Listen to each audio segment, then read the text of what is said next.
Mutual fund investing के दौरान जब आप रिस्क और परफॉर्मेंस को कंपेयर करते हो तब आपने अल्फा, बीटा और शार्प रेशियो जैसे टर्म्स का नाम तो जरूर सुना होगा। आज हम समझेंगे कि ये जो रेशियोस है अल्फा और बीटा वो म्यूचुअल फंड्स में एक्चुअली क्या होते हैं और इनका यूज फंड एनालिसिस में कैसे होता है। साथ ही समझेंगे कि अल्फा, बीटा और sharp ratios mutual fund analysis करने के दौरान क्यों मैटर करते हैं, इनकी लिमिटेशंस क्या है।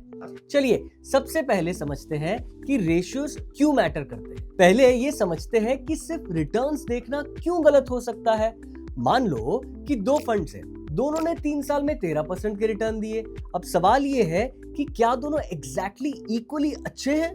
जरूरी नहीं, क्योंकि हो सकता है कि एक फंड ने बहुत ज्यादा वॉलेटिलिटी लेके 13% रिटर्न दिए हो और दूसरे फंड ने ज्यादा स्टेबल रहते हुए सेम रिटर्न दिए हो। तो सिर्फ रिटर्न देखना एक नंबर देखना है, पूरी कहानी नहीं।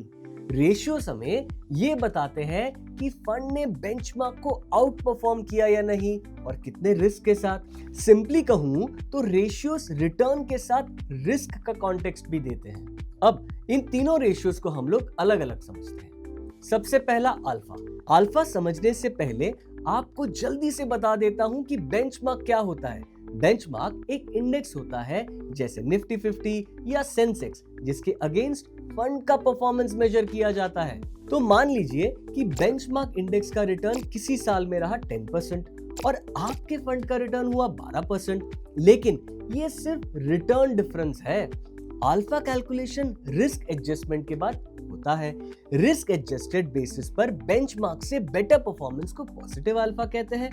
अल्फा का सिंपल मतलब है फंड ने अपने बेंचमार्क से कितना बेटर या वर्स परफॉर्म किया, रिस्क को अकाउंट करते हुए। पॉजिटिव अल्फा का मतलब आपको इस एग्जांपल से समझ ही आ गया होगा। इसका मतलब कि फंड ने बेंचमार्क से बेटर परफॉर्म किया। और नेगेटिव अल्फा का मतलब है कि फंड बेंचमार्क से पीछे रहा। एक और टाइप होता है जब अल्फा होता है 0। इसका मतलब होता है कि फंड एग्जैक्टली बेंचमार्क के साथ चला, ना बेटर ना वर्स। ये बेसलाइन 0 का कॉन्सेप्ट कि अल्फा का स्टार्टिंग पॉइंट 0 होता है, ये AMFI और financial education sources clearly define करते हैं। एक डिस्क्लेमर यहां दे दूंगा मैं कि पास्ट अल्फा फ्यूचर परफॉर्मेंस की गारंटी बिल्कुल नहीं देता। अब चलते हैं दूसरे रेशियो पर, बीटा। अब आते हैं बीटा पे। बीटा का सिंपल मतलब है कि मार्केट के कंपैरिजन में फंड कितना मूव करता है। ये मॉडल फंड में रिस्क देख के पोर्टफोलियो का परफॉर्मेंस रिव्यू करने में मदद करता है और फाइनेंशियल एडवाइजर्स को ये देखने में हेल्प करता है कि कोई फंड अपने रिस्क के अकॉर्डिंग इन्वेस्ट करने लायक है या नहीं। अब बीटा के 3 केसेस समझते हैं। सबसे पहला बीटा इज इक्वल्स टू 1, यानी कि फंड मार्केट के साथ साथ मूव करता है। अगर मार्केट 10% ऊपर गया, फंड भी अप्रोक्सीमेटली 10% ऊपर जाएगा। उस केस में बीटा 1 होगा। सेकेंड केस जहां पर बीटा 1 से ज्यादा है, मान लो 1.3, यानी कि फंड मार्केट से ज्यादा वॉलेटाइल है। अगर मार्केट 10% ऊपर गया, ये फंड अप्रोक्सीमेटली 13% ऊपर जा सकता है। लेकिन अगर मार्केट 10% गिरा तो ये फंड भी 10% तक गिर सकता है। और अब तीसरा केस, यानी कि बीटा 1 से कम, मान लो 0.7, फंड मार्केट से कंपैरेटिवली स्टेबल है। मतलब इस फंड पर मार्केट के अप्स एंड डाउन्स का ज्यादा असर नहीं होता। तो बीटा से क्या समझना चाहिए हमें? यही कि हाई बीटा वाले फंड्स में पोटेंशियली ज्यादा गेन्स भी हो सकते हैं और ज्यादा लॉसेस भी। लो बीटा वाले फंड्स कंपैरेटिवली स्टेबल हो सकते हैं, लेकिन हाई रिटर्न पोटेंशियल भी कम होता है।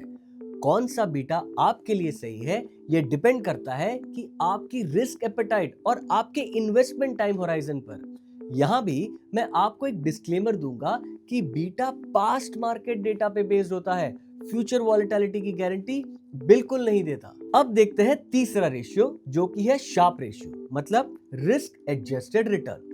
तीसरा और बहुत इंपॉर्टेंट रेशियो है शार्प रेशियो। शार्प रेशियो का मतलब है कि रिस्क फ्री रेट से ऊपर हर एक यूनिट ऑफ रिस्क के लिए फंड ने कितना एक्सेस रिटर्न जनरेट किया है। अब मैं आपको शार्प रेशियो का फॉर्मूला बताऊंगा, पर डरिएगा नहीं, फॉर्मूला थोड़ा सा टेक्निकल है लेकिन कॉन्सेप्ट बिल्कुल सिंपल है। Sharp ratio is equals to fund return minus risk free return the whole bracket divided by standard deviation of the fund.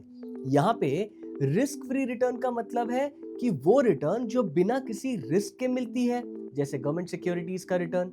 अब स्टैंडर्ड डिविएशन मतलब फंड की रिटर्न्स में कितना वेरिएशन आया है, यानी फंड कितना वॉलेटाइल है। एक एग्जांपल दिखाता हूं तो आपको थोड़ा सा बेटर समझ आएगा। मान लो दो फंड्स हैं, दोनों का रिटर्न 15% है, लेकिन फंड ए का शार्प रेशियो है 1.5 और फंड बी का शार्प रेशियो है 0.8।